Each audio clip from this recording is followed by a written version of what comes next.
This content is supported by Tier 0 Games. Check out the website in the description and use discount code YAZZY5YGJOE. Hello and welcome to another episode of Top Deck, the series where we take a look at some of the leading TCG deck lists. And on today we have Matt Chen, who made top 8 at the Brotherhood 1K one day event. This is a major UK off-season event with a really high caliber players, and he took a going second Orcust list, largely based on the list we saw come out of the US from Hani Johari. So this is a go second list that includes tons of engines just designed specifically to break boards and put some monsters onto the table. And we've got Matt on today to have a discussion about this as well. How are you doing? I'm doing good, just a bit tired. Well, let's focus on the success you have had with this Go Second Orcust list then. So I've got the actual list in front of me, and I mean, even looking at it, you could almost class this as a going first list compared to, given what we've seen in the community recently, meaning the like Pancratops and Mind Control, that's kind of the only thing that divides it. Pretty much. Like it's the meme. But like, the problem with Mystic Mind was because it was Brotherhood.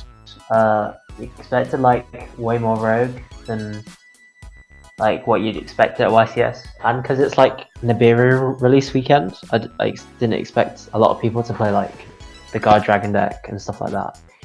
Yeah. And that was quite the case because like there were lots of striker at top tables. So like, yeah, I thought half of it was striker, right?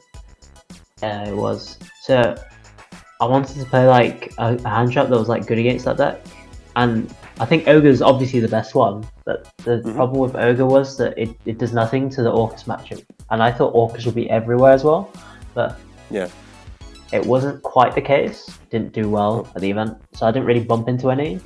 But yeah, I think I regret playing Ash in the main. I probably should have played Shadow Fusion still. Okay.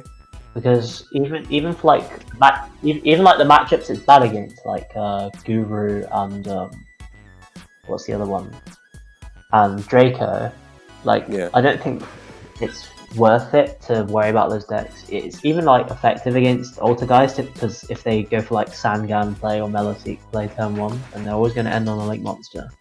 Yeah, and I mean worst case it's just a discard for your combo, right?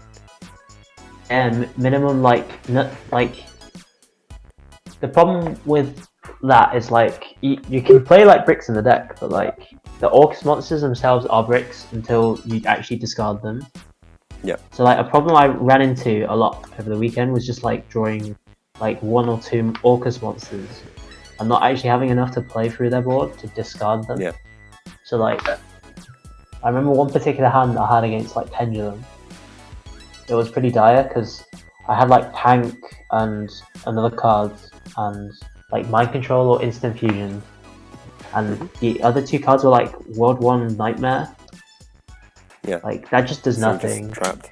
There's no way you can get them into grave to like actually. So they're just bricks.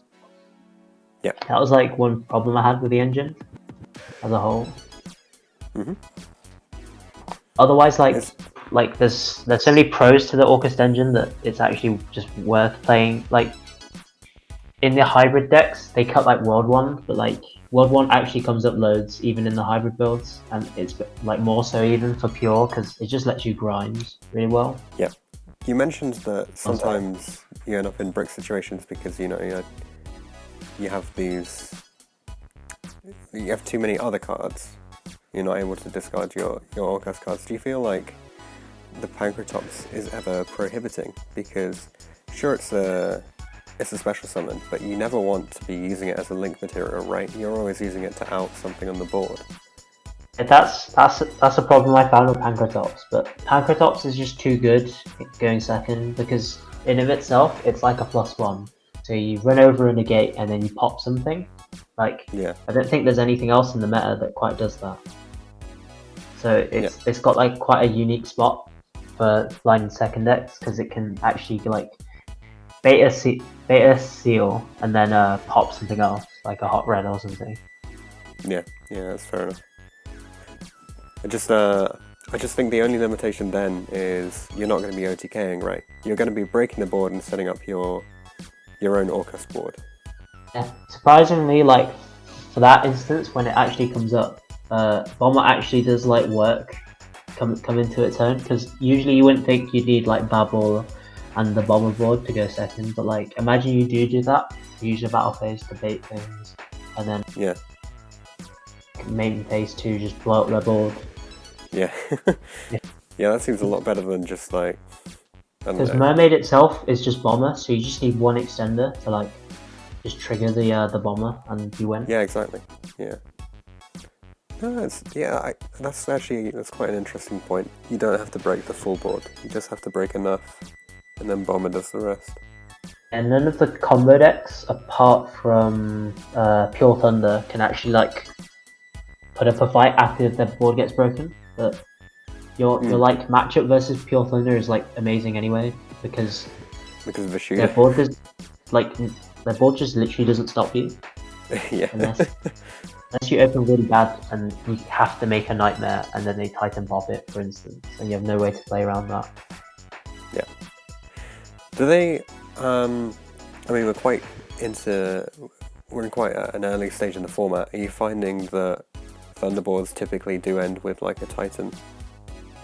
I didn't know what to expect, because I thought I might be facing one of those players where they just make Colossus pass, but everyone was playing straight into Nibiru. I think that's actually correct, because probably like any Colossus is even beatable by like what tech needs to search loads, like the Lunar Light Orcust deck.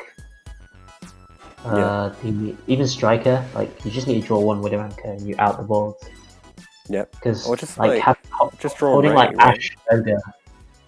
Yeah, Ray works, but like you don't want to go Kagari, add back Widow Anchor just to like get an end phase Shizuku search, unless you've like got Engage in hand. But yeah, you have like the player I did play. He every time he went for the Colossus Titan board that you used to see, and now you're going to see like way more often in this format. Yeah, I guess that's what we'll just have to deal with and prepare for then. But I mean, as you say, for Orcust it's pretty much free. You have so many abilities to out boards like that. Yeah, the only board that was actually concerned was the Striker board, when it like set up multiple Sharks and Widows, because you generally can't deal with Shark just constantly sharking your Orcust monsters out of grave. Yeah. Like you can actually in the grind game, there's like a chance you can beat Striker now, just because they only have one multi-roll and one Kagari. So you just pop it once. Yeah, it's like I won a game, or just one game against Striker. I drew with the Striker player because it just took too long to grind with them. Is that typically a problem? Do you find yourself in a position where this type of deck throws out so many monsters, but you're reliant on a lot of your hand like actually playing? Is it an issue when all of a sudden one of your cards doesn't do anything? The hands that I found were good over the weekend were generally the hands that had like 4 or 5 live cards in hand. Yeah. So like in any instance where you draw 2 Orcust monsters, you need to hope that the rest of your hand isn't like Called by the Grave, Cosmic, or Ash. Yep. They have to be like the actual cards that get monsters onto the board. So I guess that's another argument for having the Shaddoll Fusions in instead of the Ash Blossoms. I really miss the Shaddoll Fusions. I just genuinely like at minimum I should have sided them, but like 6 slots in the side were dedicated to when I run into like the mirror and they make me go first. So like the Lanciers and the Nibirus, and then I needed the Mystic Mind still for the combo decks. But I think like people will just cut them because I don't think Guard Dragon might be will be a thing. And then I needed 6 slots for back removal, so I couldn't fit in the Shaddoll Fusion engine because that just resolving it versus a Striker player just like gives you so many cards versus them. Yeah. And like none of their engine stops it. They have to Ash. They have to like have the Ash or not. pretty dire. You mentioned that obviously Nibiru is super impactful in the mirror match. Is that why you decided to play the triple Ibli in the main? I thought Ibli was like really good, not only for like the Nibiru thing, but like to stop the striker player as well. Like you just give them the Ibli going second, and they couldn't shark or widow, but they have to shark the Ibli. But basically, Ibli, like normal Ibli is already a +1 because they have to like flip shark or cold by and hit it. Yeah. Nibiru isn't like that much of a problem, not for pure Orcust.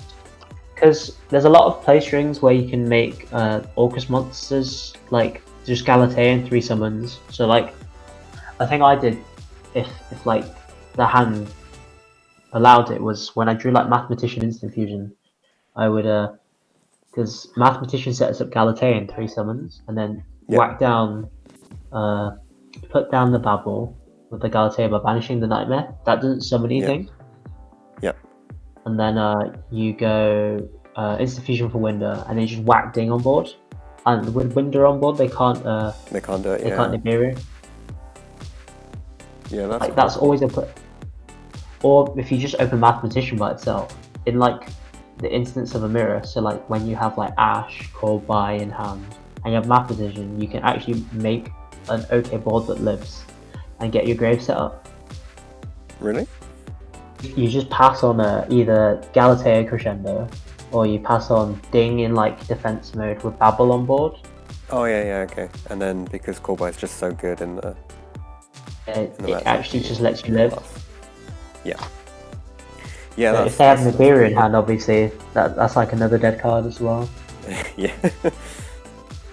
So I played a Mathematician over the scrap recyclers as well, because like something I thought would be important but turned out to not be as important, but it did come up a few times because like people had to like, because it floats if you kill it by battle. So I thought a lot of instances in the mirror you'd like Ash or imperm the Mathematician and you'd pass, and if they have to commit to the board, or you just normal something like an Orcust monster and you make Galatea. So like something I thought would happen was you just like attack into it and it will draw you a card still. Yeah. And if they overextended, then you could like Nibiru them. Yeah. I didn't play any mirrors, so I didn't know if like I didn't play any mirrors, so I didn't know like whether it was like any good. Okay, but you never felt so. I was going to ask this, but you never felt like you needed to send the Nightmare or the World Wand instead of the Harp or the... Like the World Wand a couple of times, because obviously when you draw Mathematician Harp Horror, you'd wish you'd send something else, but drawing like Mathematician Harp Horror in the same hand doesn't really come up that often. Yep. That makes sense. Yeah. And you didn't think, I mean, we've seen a few lists that play like the O-Line, just as... Line, yeah, as like an extra target for Mathematician, and like if you hit it off a Danger or a Nightmare. I didn't think that you needed to have cards that like generate extra monsters, besides like Mare and stuff like that, but that's like a free one that you just get from deck. Like you need actually like proper extenders that bait stuff out. So like you triggering a line effect isn't gonna like cause them to rage or roar your boards. Whereas if you use the shooter, that triggers rage or roar off on your opponent's side of the field. Yeah. You faced a few Salamangreat players at the event then? Like my regional experience, well, like Brotherhood, I mean, it was quite weird because it was like opening weekend of the promos, so everyone was just playing the like weird rogue strategy. I played one Salad, one Striker. Did people actually have the promos? Yeah, people had the promos. Like, I never got Nibiru the entire tournament, but afterwards people cheer me, I had Nibiru and stuff like that. Did you feel comfortable playing a 44 card list for the event?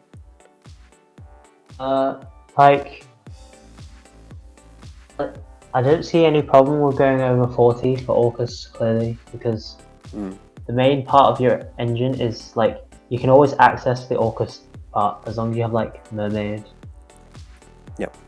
But yeah, it hinders your ability to draw the other good cards in your deck. So like, obviously I have like less chance to draw like Pankratops, for instance, in like a 44 card list over 40. But it was just a case of like, I wanted to like mainly fit in everything I wanted to test basically, and it just happens that Ash was bad. Yeah. We just take Because that like out in Harney's deck profile,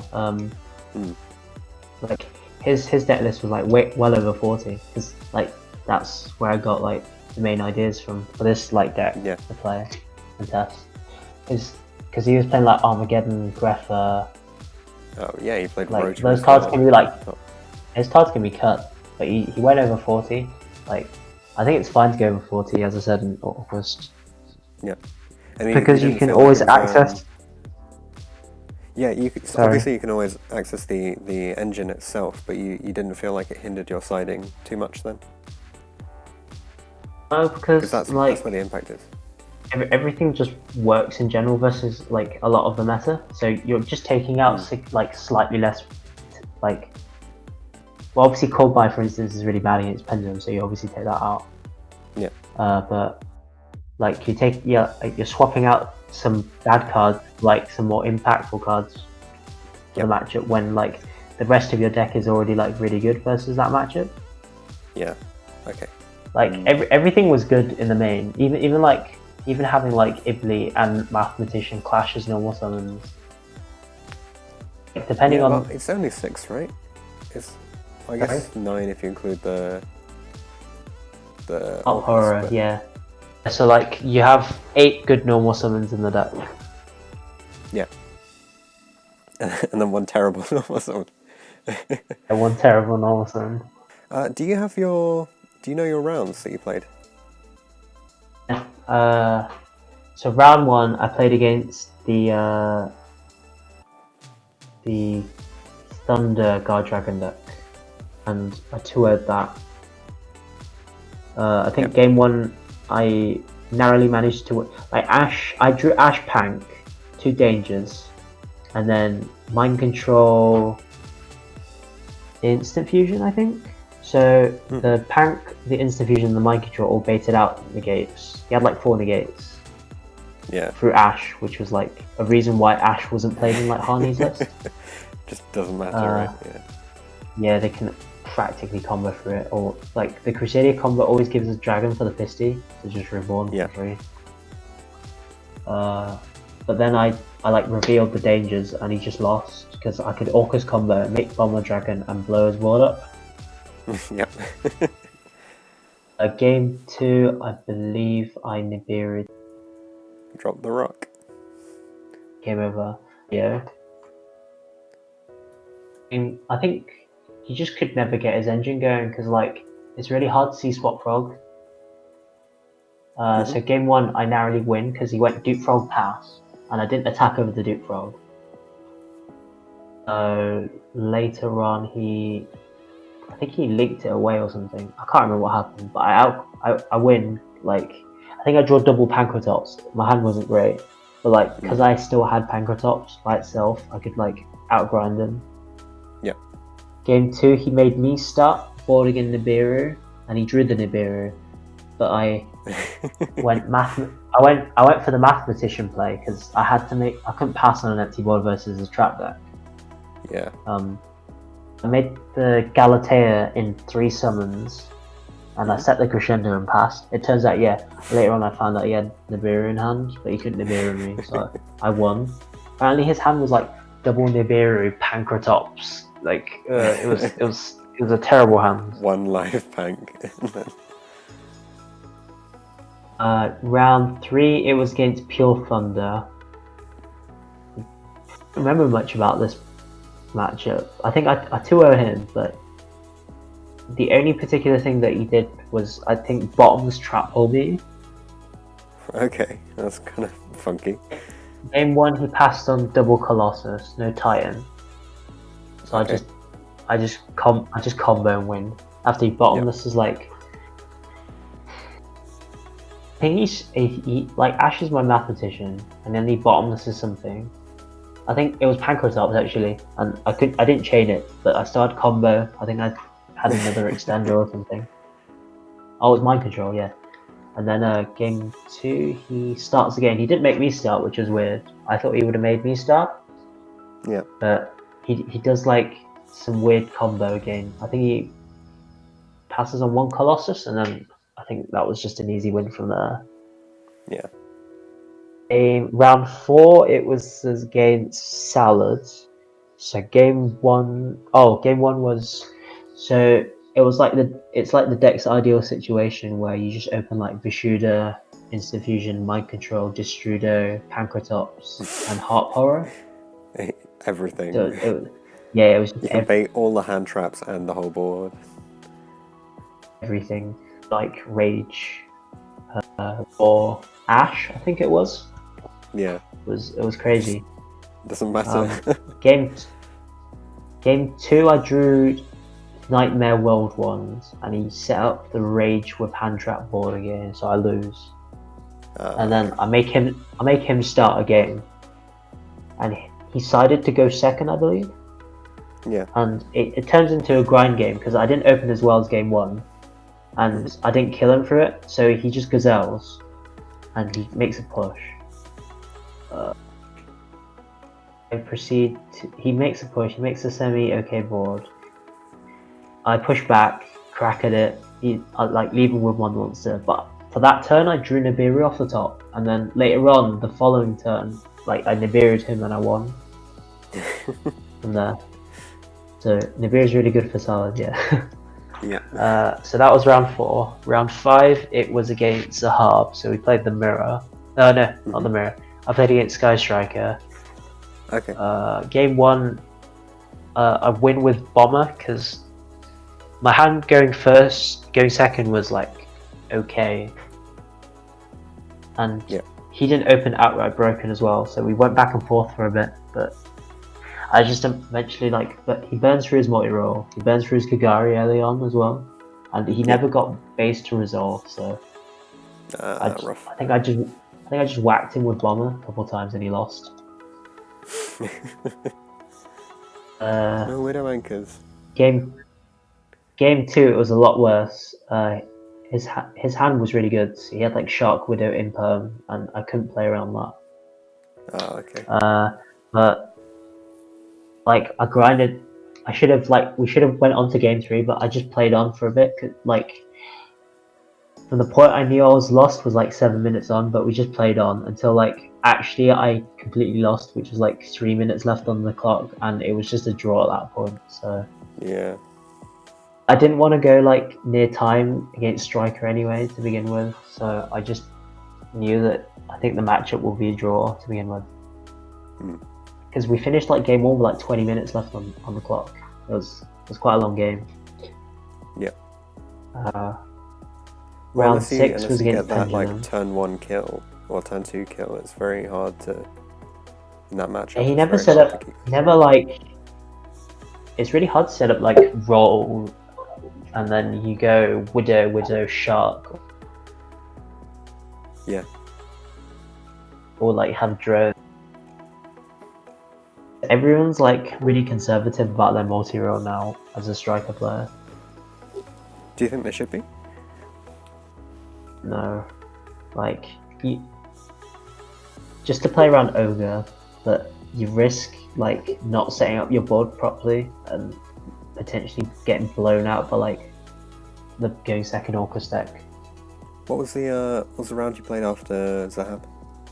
I played Alex Moffat, and the game went disaster. Like it was complete disaster. So he sets up like 4 negates because he's playing Pendulum, and I draw Orcust Nightmare, Ivli, Mathematician.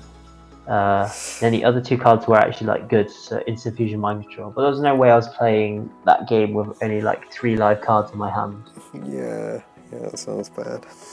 I just scoop it up, and then we go to the next game, and it turns out I can even like beat the last hand I drew.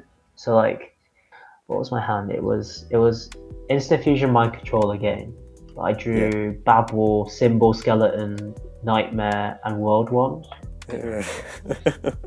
I had 2 live cards in my hand versus Pendulum, and he actually managed to set up like 5 negates this time. I think his hand was even better. Wow. Because it was really bad, I remember, because he grabbed the Servant back off the Electromite just so he would get like 2 counters on it for like Jackal King.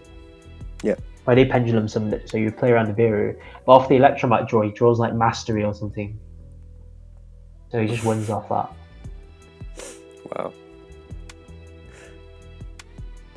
Wow. Then round 7, I played against Altergeist. So round 7, he goes first. He doesn't know I'm playing the Orcust deck yet.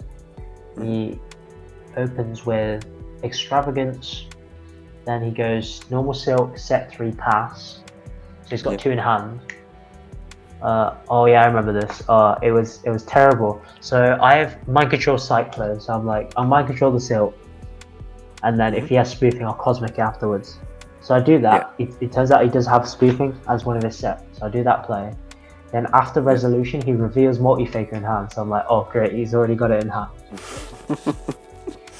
So to bait out his Silkeatus at that point, so I've got 4 cards in hand. There's not a lot I can play around. I can't play around Strike anymore, but I can play around Silk. Yeah. Because so I have Heart Horror, so it can attack over it. So I normal Heart Horror, and I attempt to attack over it. His final card in hand was Conquery, so I just lost on the spot there. The Conquery as his final card. That was pretty dire. So that game was over. Game 2, he goes normal Marionetta, set 2, along with the Manifestation he set from deck. So I know he's got Protocol face down, and then end phase he Dimension Shifters. But like I'm really lucky in that case that I have a Harp Horror in hand. So I literally just normal Harp Horror, attack over the Marionetta, and pass back. His Manifestation's dead, and his Protocol is now dead as well.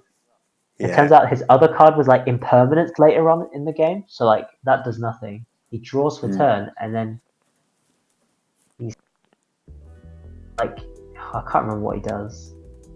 No, he passes, and then I think the rest of my hand I remember was like Destrudo, Mathematician, like something absurd that could play around everything. So I just win from there. Yeah. Game 2, he goes. Oh my god! Oh, this was pretty bad. So he goes normal border, set 3, pass. I later find out the 5th card in his hand is a Malefic, because he spoofings it back. So another one of his sets is spoofing, but the other 2 is. So I go special Pank. He goes strike the summon. Yeah. I chain reboot from my hand. And then he changed Judgment, so he had like the perfect answer. But then I had in turn for that, it's really funny. I have a Jackalope in hand, so I literally just set the Jackalope and pass. That's too big. So for turn he goes draw, and he draws into 1/4. So I've literally got game now because I set the Jackalope and I have a Heart Horror in hand. So I can always just make Galatea and hard make Ding and send the border if he sets anything up. So he later finds that out, and then I think he attempts to make Link Rebo, adds Multi-Faker, but he didn't draw a trap obviously, so like he can't trigger it to like stop me. He's got border anyway. He'd have to like link off the border, and if he links off the border, I'm fine at that point because I think my other 2 cards in hand were Nessie and Destrudo, so I could play through a Multi-Faker. And for turn, I draw Ash anyway, so like I have an Ash for the spoofing, and so I just normal Heart Horror and break his board and win. So that was a pretty back and forth match, pretty much. Yeah. Cool. Well, maybe we should wrap things up here. Have you got any shoutouts you want to make? Oh, so shoutouts to the Tier 0 team. They helped me like like Theorycraft. So I got the Ibli idea from Andre, and then I borrowed some cards from Zeki and Ollie as well. So thanks for that. And also shout out to Jacob Harbour for telling me to play his deck, because I was legitimately thinking about playing Pendulum for the event. Yeah. Because I didn't want to play into a blind second mirror, basically, and I just wanted to play like a combo deck that could play around Nibiru. But the problem with like Pendulum was that it would lose to like an Ash or Ogre and win some hands, which is obviously not what you really want. Yeah. Whereas this, you can typically just break through anything. Yeah, it's crazy. It doesn't even lose to Lance here because you break their board before like Yeah. like you Just care all the about non-Orcust cards. triggering a Heart Horror or something like that. Yeah. Nice. Well, thanks very much for coming on and for sharing all your insights and your list. And congratulations on topping another massive UK event. Thanks for watching this episode of Top Deck. If you have any comments or suggestions that you would like to make, leave them in the comment section down below. Check out the description for details of how you can get involved in this series. You can enter by voice interview, or instead you could just send all of your information over Facebook Messenger. Anything like that will be absolutely fine. If you want to see anything in particular from the upcoming series, then be sure to get in touch, and I'll see you guys in the next video. The most how if I did resolve Yazzie at R1, because it just does everything. And yeah, it's such a good card. It's such a good card.